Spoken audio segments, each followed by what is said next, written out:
We're here on First Street, which is just off of Broad Street in Gloversville, and in back of me is what used to be a tannery, and I'm standing on property that is one of the last pieces of property that's owned by the successor in interest to the FJ&G Railroad. It's one of the two last pieces of property in the city of Gloversville that is actually railroad owned.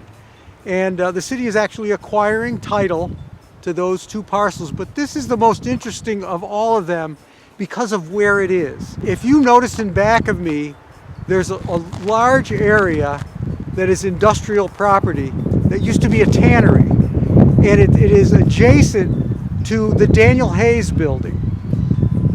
This property is owned by a developer who has put an application in for DRI money for revitalization, turning the old factory, the old glove factory, into a residential area. It's a approximately a $4 million project. However, adjacent to that Daniel Hayes factory, and this is the big building, the multi-story building that's right across the street from Harold's Restaurant. In back of that is the remains of a tannery. So it's very polluted property. The city now has a couple of different grants that we have. One of them is the local waterfront revitalization grant, and this is within that WRA that provides monetary incentives for redevelopment of this whole area. What makes this most interesting is if you look to my right, your left, you will see industrial blight. It was formerly Lavor's Mill. It was a tannery.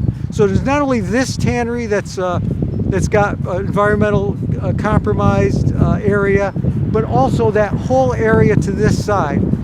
In back of me runs the West Mill Creek, which runs from outside the city in the Miko area. It runs all the way through the city, and it flows into the Cayadetta at the railroad here.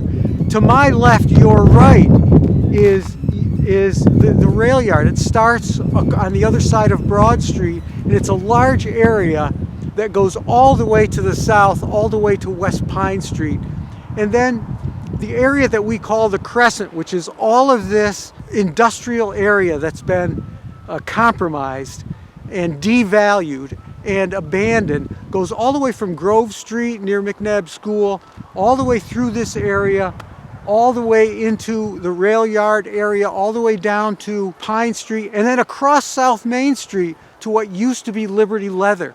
So this is the largest contiguous area of economic and industrial wasteland in the city. This property has always been devalued. No one historically would ever want to invest in this area for decades because it was such a heavy lift to be able to clean up these areas to make productive use out of them.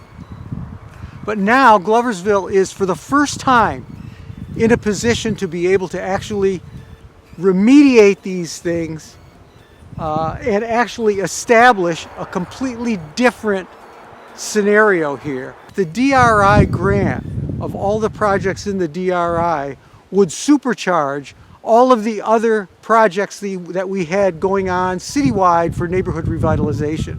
This is a perfect example of that, because this could end up being a corridor, we hope, eventually to extend the rail trail to a spur westward, to go through along the West Mill Creek, to link this to the western end of the city, and then outside the city to more recreational areas.